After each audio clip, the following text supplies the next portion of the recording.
10 நிமிஷம், வெறும் 10 நிமிஷம். உங்கள் நேரம் பொன்னானது. 10 நிமிஷத்துல இந்த வீடியோ யாரும் சொல்லாததை சொல்லும். 4 முக்கியமான விஷயங்களை உடைக்க போறோம். 1, ஈரான் மேல மட்டும் ஏன் இவ்வளவு கோபம்?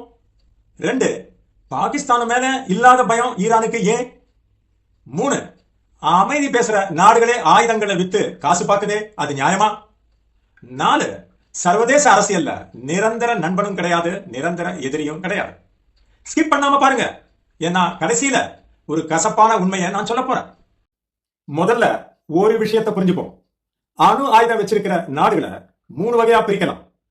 1, nuclear club, United states, Russia, China, United kingdom, France போன்ற பெரிய தலைகள். 2, நான் ப்ரோலிஃபரேஷன் ட்ரீட்டில கையெழுத்து போட்ட நாடுகள்.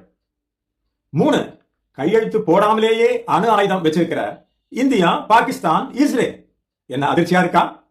ஈரான் இன்னைக்கும் என்பிடி ஒப்பந்தத்துல கையெழுத்து போட்ட ஒரு நாடுதான். அதாவது நாங்க அணு ஆயுதம் தயாரிக்க மாட்டோம்னு அவங்க உலகத்துக்கு வாக்கு கொடுத்திருக்காங்க. ஆனா இஸ்ரேல் அவங்க அணு ஆயுதம் வச்சிருக்காங்கன்னு அதிகாரப்பூர்வமா சொல்லல. ஆனா உலகத்துக்கே தெரியும் அவங்க கிட்ட இருக்குன்னு. ஒப்பந்தத்துல இருக்கிற ஈரானை மட்டும் மிரட்டவங்க ஒப்பந்தத்தையே மதிக்காத மற்ற நாடுகளை ஏன் கேள்வி கேட்கல? ஈரான் இஸ்ரேலுக்கு எதிராக செயல்படுது, அதனால இஸ்ரேலுக்கு அச்சுறுத்தல் இருப்பதால ஈரானை கண்டிக்கிறாங்க. அமெரிக்காவோட சேர்ந்து சண்டையும் போடுறாங்க. சரி, அதே மாதிரி பாகிஸ்தான் இந்தியாவுக்கு பெரிய அச்சுறுத்தல் தானே? அவங்க கிட்ட அணு ஆயுதம் வேற இருக்கு, அவங்கள யாரும் மிரட்டலையே. ஏன் ஈரானை மட்டும் துரத்தி துரத்தி அடிக்கிறாங்க? மேலும் பாகிஸ்தான் கிட்ட ஏற்கனவே அணு ஆயுதங்கள் சுமார் 170 வார் ஹெட்ஸ் இருக்கு. ஈரான் கிட்ட இன்னும் அணு குண்டே கிடையாது. அதற்கான யுரேனியம் செறிவூட்டல் வேலையில தான் அவங்க இருக்காங்க. இங்கதான் ஒரு ட்விஸ்ட் இருக்கு. ஈரானுக்கும் இஸ்ரேலுக்கும் இருக்கிற தீராத பகைதான் எல்லாத்துக்கும் காரணம். இஸ்ரேல அழிக்க போறேன்னு ஈரான் சொல்றதுனால அவங்க கிட்ட அணு ஆயுதம் போனா அது தங்களுக்கு ஆபத்துன்னு இஸ்ரேலும் அமெரிக்காவும் பயப்படுறாங்க. ஆனா பாகிஸ்தான் விஷயத்துல அமெரிக்காவுக்கு அவங்க ஒரு காலத்துல தேவைப்பட்டாங்க. சோ அவங்க யுரேனியம் வளர்த்தப்போ கண்டுக்காம விட்டுட்டாங்க.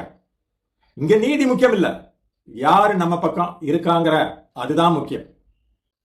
அடுத்தது மிக முக்கியமான கேள்வி.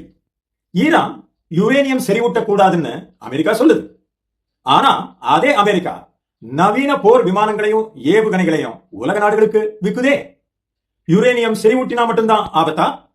நீங்க விற்கிற ஆயுதங்கள் மற்ற நாடுகளோட ராணுவ பலத்தை செறிவூட்டிக்கிறதே இல்லையா? இது ஒரு பெரிய பிசினஸ். ஈரான் ஒரு அச்சுறுத்தலா இருந்தால்தான் சுத்தி இருக்கிற நாடுகள் அமெரிக்கா கிட்ட இருந்து பல்லாயிரம் கோடிக்கு ஆயுதங்களை வாங்கும். பயத்தை காட்டி காட்டி காசு பண்றதுதான் இந்த ஹிடன் அஜெண்டா. ஒண்ணு தெரியுமா?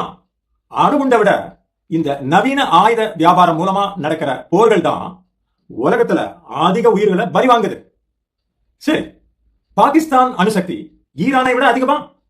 பாகிஸ்தான் ஏற்கனவே அணு ஆயுதங்களை சோதித்து சுமார் 170க்கும் அதிகமான குண்டுகளை தயாரிச்சு வச்சிருக்காங்க. ஈரான் இன்னும் அந்த நிலையை எட்டவே இல்லை. அப்போ இந்தியா கவலைப்பட வேண்டுமா? நிச்சயமாக. பாகிஸ்தானின் அணு ஆயுத கொள்கை என்ன தெரியுமா? Full spectrum deterrence.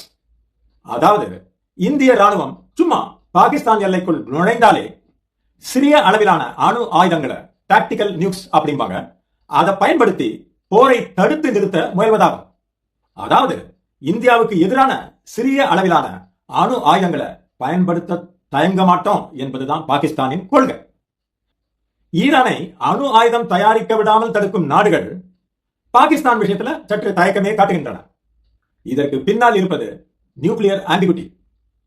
பாகிஸ்தான் அணு ஆயுதம் வைத்திருப்பதால் அவர்களை நேரடியாக தாக்கினா உலகிற்கு ஆபத்து என்று நாடுகள் ஒதுங்கி போகின்றன. சரி, இந்தியாவிடமும் தான் அணு ஆயுதம் இருக்கே, அதன் கொள்கை என்ன? இந்தியா எப்போது அணு ஆயுதத்தை பயன்படுத்தலாம்? இந்தியாவின் அணு ஆயுத கொள்கை மிகவும் தெளிவானது. இது நோ ஃபர்ஸ்ட் யூஸ் மற்றும் மேசிவ் ரீடாலியேஷன் என்ற 2 தூண்கள் நிக்குது. அப்படின்னா எப்போது ஏவும்? இந்தியாவோ அல்லது இந்திய ராணுவ வீரர்களோ அணு ஆயுதங்களால் தாக்கப்பட்டால் மட்டுமே இந்தியா பதில் தாக்குதல் தான் நடத்தும். தானாக அணுகுண்ட வீசாது. ஆனால் ஒரு முறை தாக்கப்பட்டால் இந்தியாவின் பதில் தாக்குதல் என்பது மேசிவ் ரீடாலியேஷனாக இருக்கும். அதாவது எதிரி நாடு மீண்டும் எழவே முடியாத அளவுக்கு ஒரு மிகப்பெரிய அழிவை இந்தியா ஏற்படுத்தும். இந்தியா மீது அணு ஆயுத தாக்குதல் நடக்காவிட்டாலும் வேதியியல் கெமிக்கல் வார் அல்லது பயாலஜிக்கல் வார் ஆயுதங்களை கொண்டு இந்தியா தாக்கப்பட்டாலும் இந்தியா அணு ஆயுதங்களை பயன்படுத்தும் உரிமையை தக்க வைத்துள்ளது. ஆனால் இந்தியா நோ ஃபர்ஸ்ட் யூஸ், நாங்களாக முதலில் பயன்படுத்த மாட்டோம் என்ற உறுதியான கொள்கையை வச்சுள்ளது. ஆக இஸ்ரேலுக்கு ஒரு அச்சுறுத்தல்னா பதறும் நாடுகள் இந்தியாவுக்கு பாகிஸ்தான் தரும் அச்சுறுத்தல ஒரு வழக்கமான விஷயமாகத்தான், ரொட்டீன் இஷ்யூவாகத்தான் நினைக்கிறாங்க. மேற்கத்திய நாடுகளுக்கு மத்திய கிழக்கில் இஸ்ரேல் ஒரு முக்கியமான காவலம். ஆனால் தெற்காசியாவில் இந்தியா ஒரு வளர்ந்து வரும் வல்லரசு என்பதால் இந்தியா தனியாகவே சமாளித்துக் கொள்ளும் எனவும் அவங்க நினைக்கிறாங்க. ஆயுத வியாபாரமும் இங்கே ஒரு முக்கிய பங்கு வகிக்கிறது. பாகிஸ்தான் அச்சுறுத்தலாக இருந்ததால் தான் இந்தியா ரஷ்யா அல்லது அமெரிக்காவிடம் இருந்து பல்லாயிரம் கோடிக்கு ஆயுதங்களை வாங்கும் இல்லையா? இப்ப நாம ஒரு முக்கியமான இடத்துக்கு வரோம். ஈரானை அணு ஆயுதம் தயாரிக்க விடாம தடுக்கிற உலக நாடுகள் நம்ம பக்கத்தில் இருக்கிற பாகிஸ்தான ஏனோ கண்டுக்கிறதே இல்லையே. ஈரானை விட பாகிஸ்தான் அணு ஆயுத பலத்துல ரொம்பவே முன்னாடி இருக்குன்னு உங்களுக்கு தெரியுமா? சின்ன ஒரு ராணுவ நடவடிக்கையை இந்தியா எடுத்தா கூட நாங்க அணு ஆயுதத்தை பயன்படுத்துவோம்னு மிரட்டுறாங்க. சமீபத்துல 2025 நடந்த ஆபரேஷன் சிந்தூர் சம்பவத்தை நீங்க கவனிச்சிருக்கலாம்.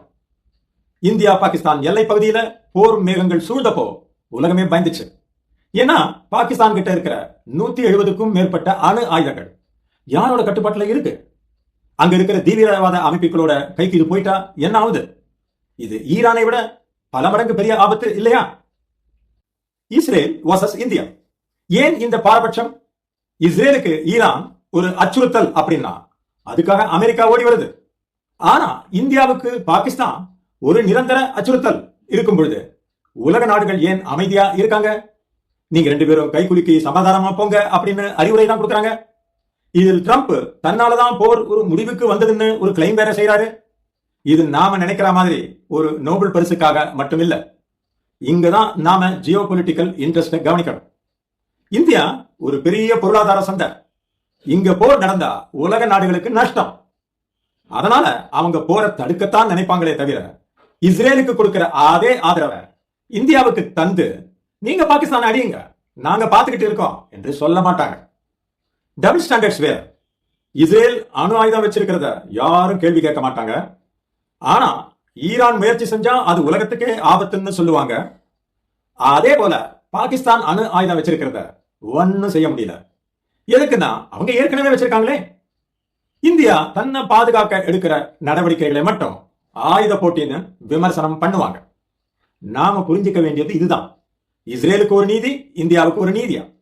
அணு ஆயுதங்கள் யாரோட கையில இருந்தாலும் அது ஆபத்து தான். ஆனால் ஒரு குறிப்பிட்ட நாட்டை மட்டும் குறி வைக்கிறதுக்கு பின்னாடி வெறும் அமைதி மட்டும் காரணம் இல்ல. அதுக்கு பின்னாடி பெரிய அரசியல் அதிகார போட்டி இருக்கு. வீடியோவோட ஆரம்பத்துல நான் சொன்ன அந்த ஒரு விஷயத்துக்கு வருவோம். சர்வதேச அரசியல்ல நிரந்தர நண்பனும் கிடையாது, நிரந்தர எதிரியும் கிடையாது. 1970களில் ஈரானோட ஷா மன்னருக்கு அணு உலைகளை கொடுத்ததே அமெரிக்கா தான். அன்னைக்கு ஈரான் அவங்களுக்கு நண்பன். ஆனா இன்னைக்கு அதே அணு உலைகளை அழிக்க அமெரிக்கா துடிக்குது. அத போலத்தான் பாகிஸ்தானையும் அமெரிக்கா ஒரு காலத்துல தங்களுடைய ஃப்ரண்ட் லைன் அலையாக வச்சிருந்தாங்க. நாளைக்கு நிலைமை மாறலாம். இன்னைக்கு நமக்கு ஆயுதங்களை விற்கிற நாடுகள் நாளைக்கு அந்த ஆயுதங்களுக்கு தேவையான ஸ்பேர் பார்ட்ஸை தராம நம்ம கைவிடலாம். நமக்கான பாடம் தான் என்ன? எந்த நாடும் இன்னொரு நாட்டை முழுசா நம்ப முடியாது.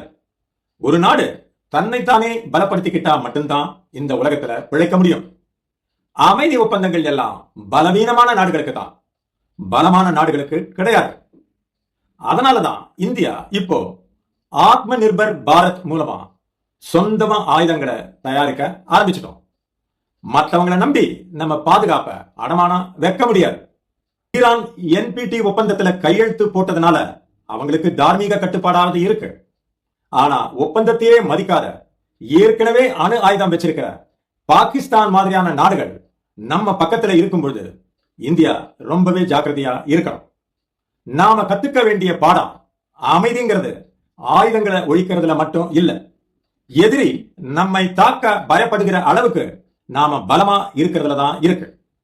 இந்த வீடியோ பத்தி உங்களுடைய கருத்து என்ன?